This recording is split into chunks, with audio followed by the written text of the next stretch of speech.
Hello guys! Welcome back to Tita Pang's Kitchen. Meron tayong breast chicken cooked in rice cooker. Ito na, naihanda na natin ang ating lulutuin. Ito ang ating manok, asin, luya, at kalamansi. Siyempre, huwag natin kalimutan ang ating tanglad. By the way guys, ay tanim ko ito. So, ito ang ating gagamitin pang tanggal ng lansa ng ating manok.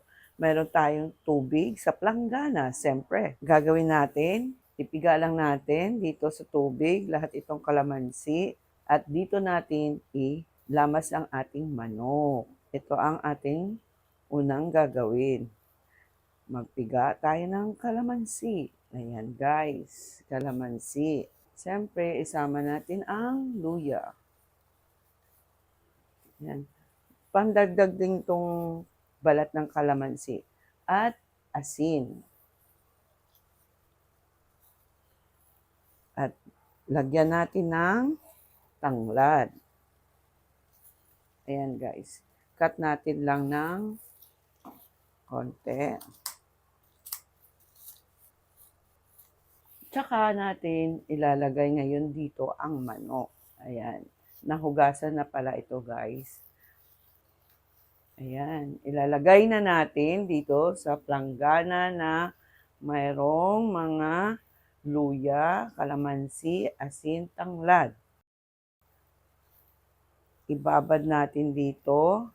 At siyempre, lagyan natin pagmamahal ang ating manok. Ayan. Isama natin dito sa ating manok para lalong sumarap. Ayan.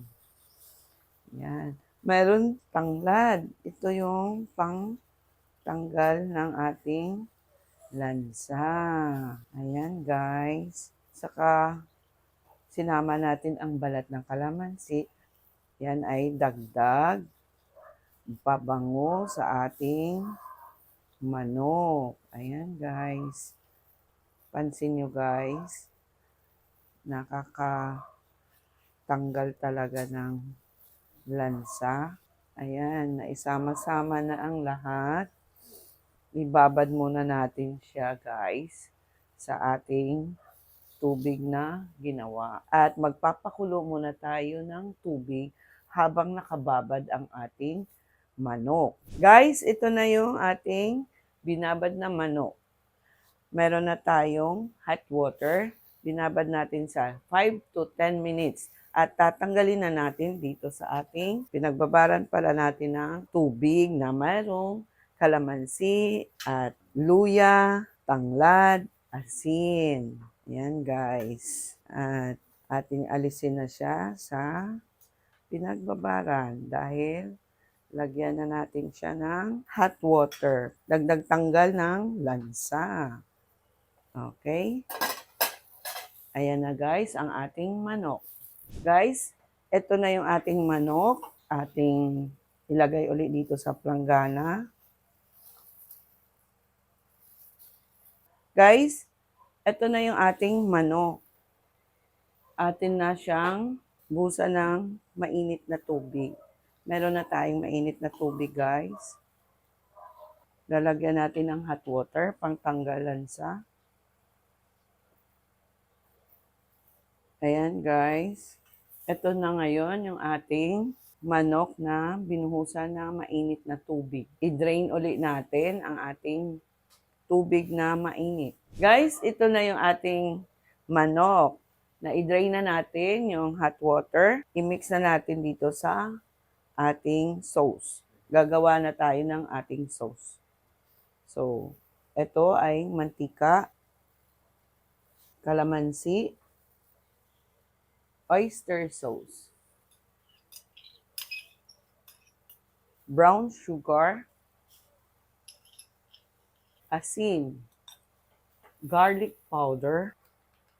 Inubos ko na guys yung isang sachet. Ganito lang kadami. Paprika, mga kalahati lang.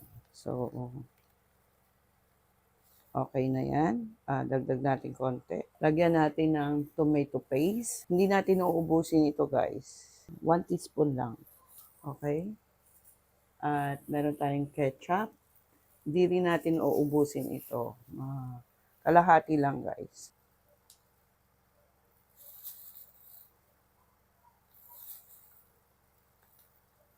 Meron tayong Sprite. Mix din natin dito sa ating sauce. Ganun lang guys kadami ang ating Sprite na imimix. Atin na ngayon imimix yung sauce. Ayan guys. Nasundan nyo ba guys? Ang sarap nito. Ganito lang guys. Ayan. Mix lang natin ang mix. Siyempre, lagyan natin ng paminta at lalong magbango ang ating luto mamaya. Ayan guys, mix ulit natin. Ngayon, ito na ang ating sauce. I-mix na natin ang ating manok. Ito na siya guys. Ayan. Lamas-lamas ulit natin ang manok na may pagmamahal. Ayan. Tapos, open natin itong skin. Ayan. Ilamas natin na may pagmamahal. Mga sarap.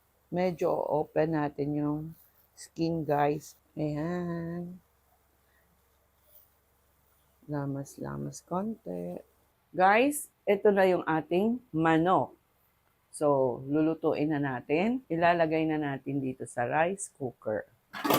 Guys, maglalagay muna tayo ng tanglad bago natin ilagay ang ating chicken. Kakat lang natin. Tapos ito guys, ang pagkat dito sa may trunk, medyo liitan natin ng konti. Ilalagay naman natin ngayon ang luya. Ngayon, ilalagay na natin ang manok. Wala na tayong ibang ilalagay na sauce, kundi ito na rin po lahat.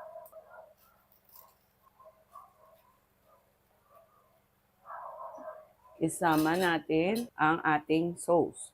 Ayan guys.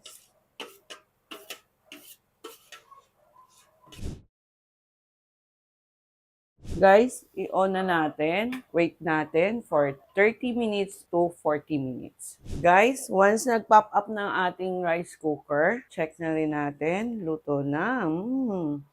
Ang bango. Guys, ito na ang braised chicken cooked in the rice cooker.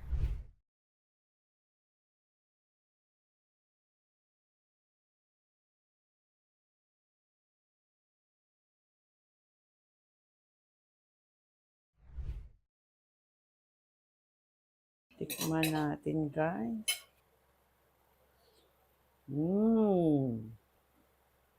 Sarap. Yummy. Thank you for watching. Bye.